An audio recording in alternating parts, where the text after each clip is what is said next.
Well, it's spring, finally. Time for narcissus and tulips and crocuses and all those good things. I'm Barbara Damrosch, and if you'll stay with us for the next half hour, Elliot Coleman and I will show you some natural ways to grow spring bulbs and some pretty ways to use them in your landscape on Gardening Naturally.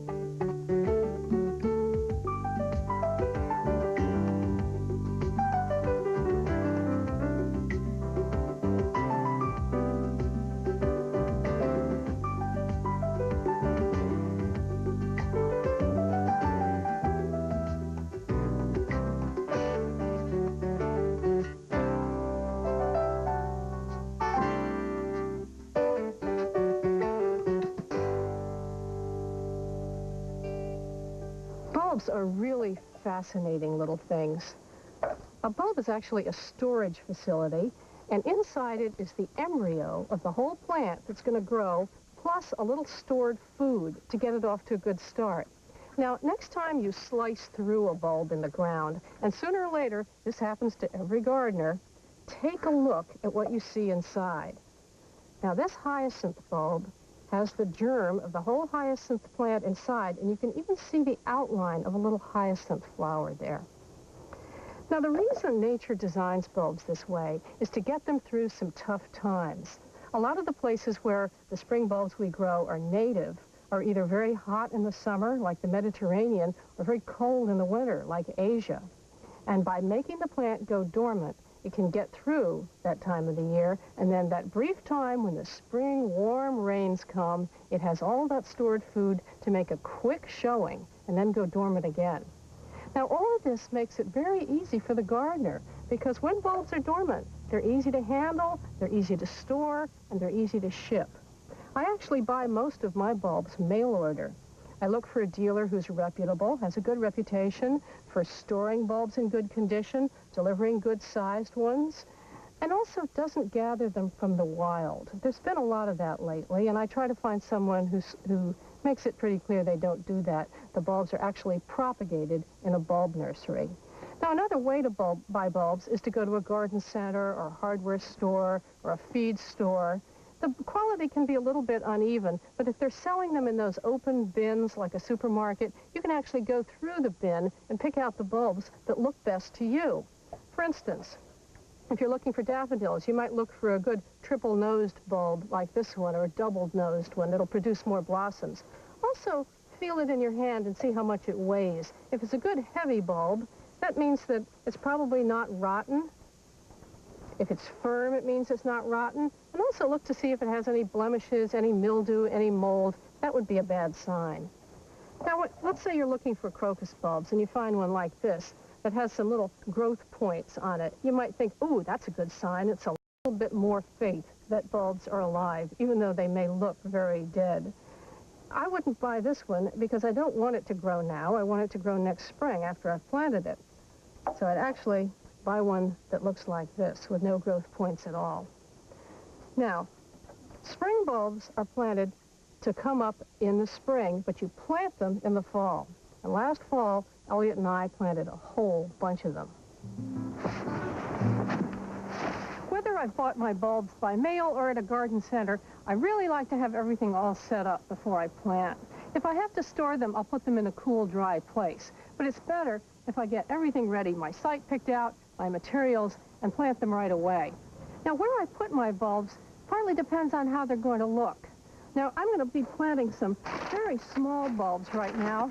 I don't want to put them way across the lawn where I won't see them. These are such a cheerful first sign of spring that I really want to have them where I'll see them every time I come in and out the door. But I also have to think about where the bulbs would like to grow. Bulbs need well-drained soil, so I'm going to put them in a place where water won't collect and make them rot. They also like to have good sun, so I'm going to put them here in my herb and flower garden where I've just removed some annuals. This is the time I usually like to plant my bulbs. You have a lot of leeway about when you plant in the fall, but if I put them in too soon, they make too much top growth. If I wait too long, the ground will be frozen before they can make some root growth going into the winter, which is very important. Now, when I plant a lot of little bulbs, rather than plant them one by one, I'll make a shallow depression like this. I want to make sure my soil is good, but But in this case, so much compost and good stuff went into this bed that all I'm going to do is put some rock phosphate in there for good root development, and then I'm going to dig it in like this. Planting depth for bulbs is something people get hung up on, but again, you have a lot of leeway. These are about 1 inch high. I'm going to put them 3, the most 4 inches down. And I'm just going to stick them in here in a very casual, informal arrangement.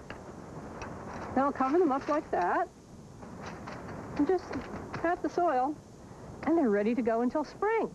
Now let's see what else we can plant.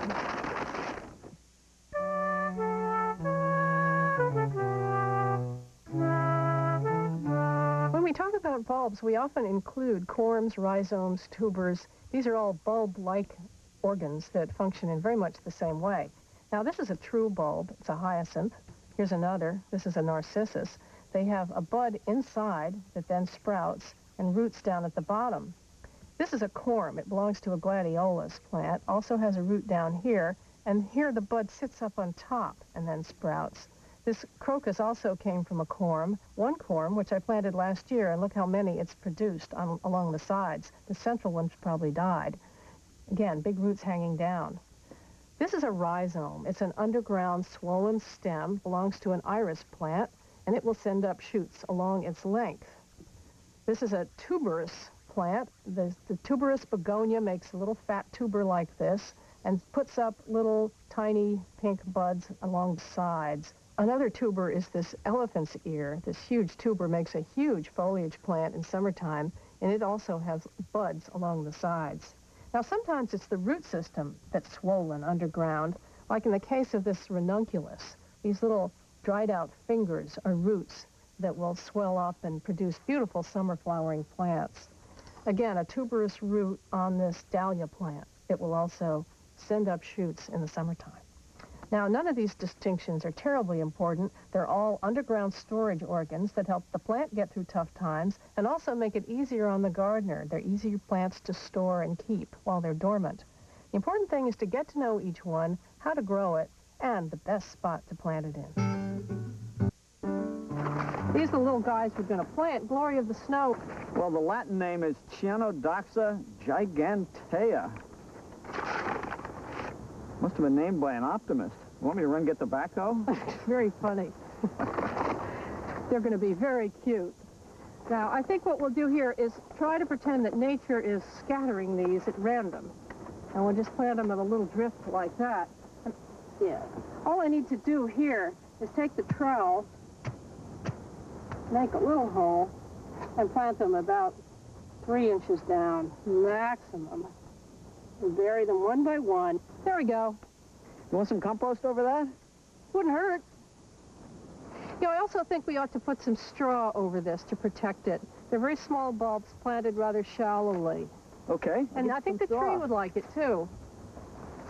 There we are. That'll be a good winter mulch. Now, you got to remind me, Elliot, to remove this when it's time for the little bulbs to come up. Okay. They don't like coming up through that. And I won't rake that off in the spring. I'll just lightly lift it off like that so I don't damage any that have started to poke their little heads up. Okay, I think we should put some of those all around the tree. What do you think? I'm with it. Let's go. One of my favorite things to do with spring bulbs is to naturalize them. And that just means planting them in a nice random way and letting them multiply over the years so it looks like nature did the whole thing. I thought what we do, Elliot, is to plant some of these scilla right here in the lawn. Well, one thing we haven't talked about is how we're going to mow the lawn next spring with bulbs in it. Oh, that won't be a problem.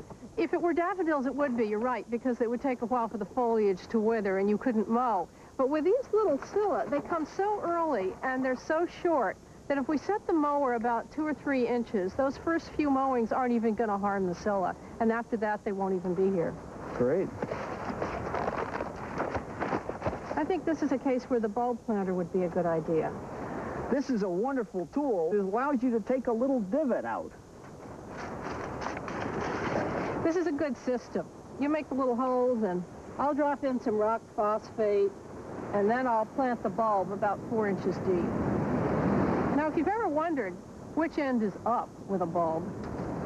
Notice that the pointed end is always up, and at the bottom, this basal plate, you can often see a little bit of root that was there last year. That's a good way to tell. One nice thing about this system is that you can put the grass right back in the hole, just like the divot on the golf course. You never even know you moved it. And the bulb will come up right through the grass. How about another one right here? Good. That's good. Now, like any spring bulb, this is going to reproduce itself by making little babies off the mother bulb at the base here. But the great thing about Scilla is that it also goes to seed really well, and hopefully it's going to self-sow all over this lawn. In about 5 years, maybe we'll have a sea of blue here. Won't that be pretty? Sounds good.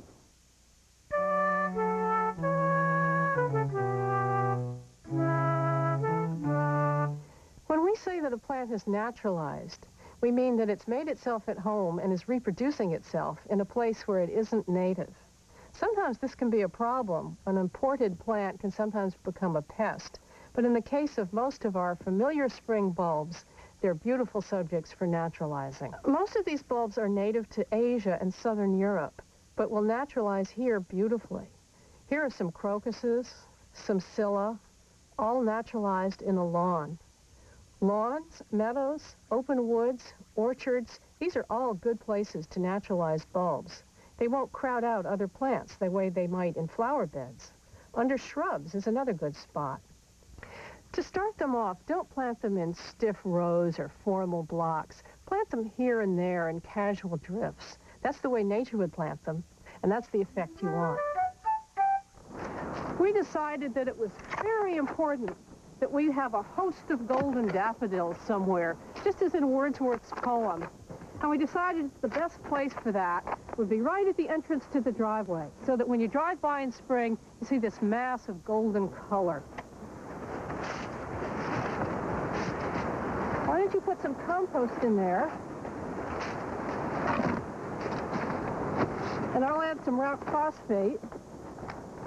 You know, as I told you before, the bulb contains its food supply for a year, but it needs to put down some good roots, and it also needs to perpetuate itself year after year afterwards. So we're getting it off to a good start for years to come. That's right, dig it right in there. A digging fork may help for this too, so you can get the nutrients down in there. Okay, now we're ready to put in some bulbs.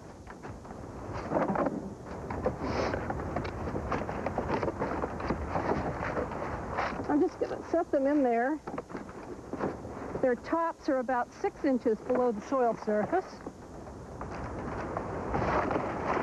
And I'm not spacing them equally. Some are maybe 3 inches apart. Some are 6 inches apart. What would happen if nature did it? Okay, let's put those to bed for the winter. All right. I also like daffodils when they're naturalized in the wild. Now, this is going to be hard work, but it's worth it. What I'm going to do is take my spade and dig a spade-sized divot out of here and take it out and put the bulbs in just like we did in the larger hole before. And we're going to put the same soil amendments in as we did before. Now, we haven't been watering any of our holes today, and that's because we've had an awful lot of rain lately, and we don't need it. But if you were having a dry fall, or if you lived in a dry climate, I think you'd want to sprinkle the holes so that the roots will get a good start. There we go. Ready to plant. Okay, let's put some of those in there. And fill it up. Now I'm going to just put the divot right back on top. The woods will never know we disturbed them. I wanted to have a bunch of tulips for cutting in the spring, too. So what I did was took the edge of a field out here in the vegetable garden and made a big mass of them here. And I've put them fairly far apart because later I'm going to come along and put some nice bushy annuals like cosmos and zinnia in between so that I can have a cutting garden. Okay, I've set them here. In this case, I'm just going to take a big, heavy trowel and go like that. And that'll get me way down to tulip planting depth. We've already tilled plenty of nutrients into the soil, so I'm not going to do that now. and this planting will go fairly quickly. Now, one thing I should tell you is that if you live in a frost-free climate, you're not going to have much success with narcissus and tulips and some of the spring bulbs I've been telling you about. Another thing that may happen to your tulips is that all sorts of little furry critters may get hold of them. But we've got a solution to that, too. I've made a simple protective box here by folding together a piece of half-inch hardware cloth. You can buy very easily anywhere. And this allows us to put this in the ground, throw some soil in on the bottom, and then plant tulips in there, just as if the box weren't even there. The soil will help them to sit upright As they go in. and when they grow, they're not going to have any trouble, the stems growing right up through this mesh. And believe me, there aren't going to be anything nibbling that up. I'll put that top on, fold it down, and then we'll bury the box completely. You'll never notice it's there, but you'll certainly notice next spring when you have a beautiful planting of tulips. I'm at the Tide Brook Conservation Trust in Freeport, Maine today. It's a series of gardens and woodland paths open to the public, and it's a very good place to get ideas. There's some wonderful gardens laid out in a very naturalistic way, some of them using native plants, and all maintained with organic methods. Today I braved a few spring showers to get a look at their naturalized narcissus planting.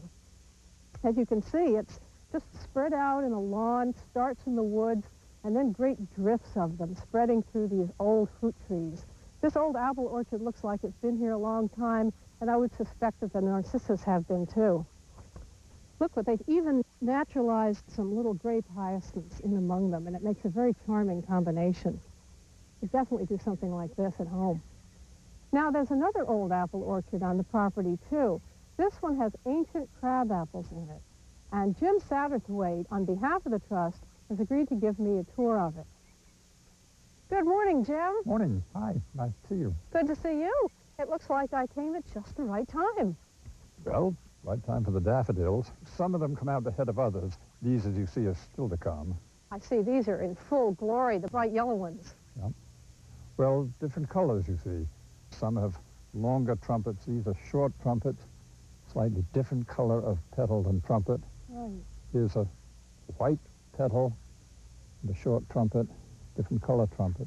That's a nice contrast. And back over there where we just passed, there are some of the ones with the long trumpets, like what you think of as the Wordsworth The daffodils. classic big yellow daffodil.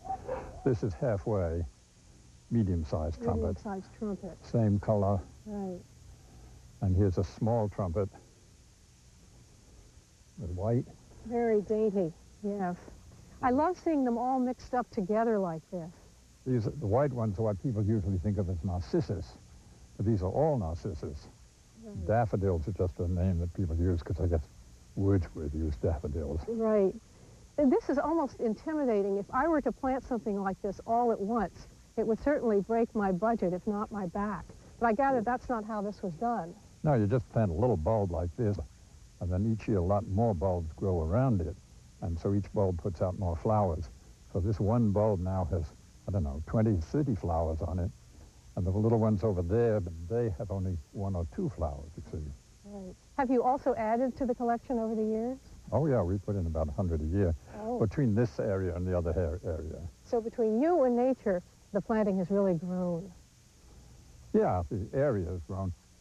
You have to keep all the grass growing all summer, because if you cut down the grass, you have to cut down all this green stuff. And that's what nourishes the bulbs underneath. Right. So that you have to let nature make the bulbs grow. So do you feed these at all? No, not at all. They just take care of themselves. Don't even have to water it. That's wonderful. I see something over there that looks like a sea of little white flowers. Quaker ladies, bluets. Yes. Yeah. And some little bits of violets. Yeah, just peeking out here and there. You know, it looks as if you've been doing some landscaping behind this scene with those junipers. Did you plant those there? No, the only landscaping we do, we cut. I mean, we cut the lawn outside of here, and we cut up to the junipers, but they're all perfectly natural. Well, it looks like a perfect collaboration between you and nature. I think you both did your job very well. If nature would collaborate a little more by not having a rain every now and then, or not too much snow. Yeah, it has to make the flowers grow. Thank you for showing me this. This has been wonderful. Don't step on the flowers. I promise. I'm being very careful.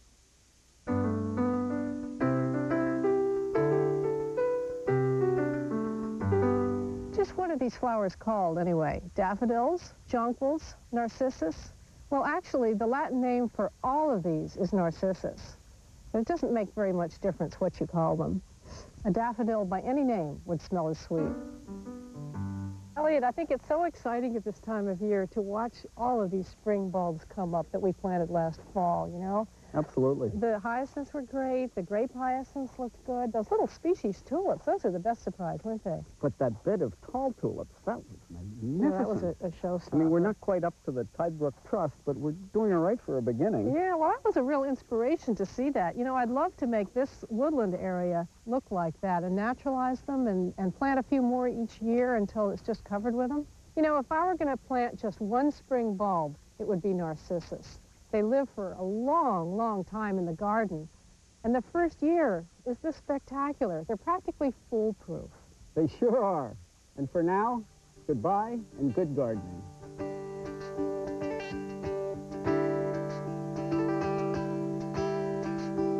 Next on TLC, get started on easy home projects that anyone can handle here on Homebodies.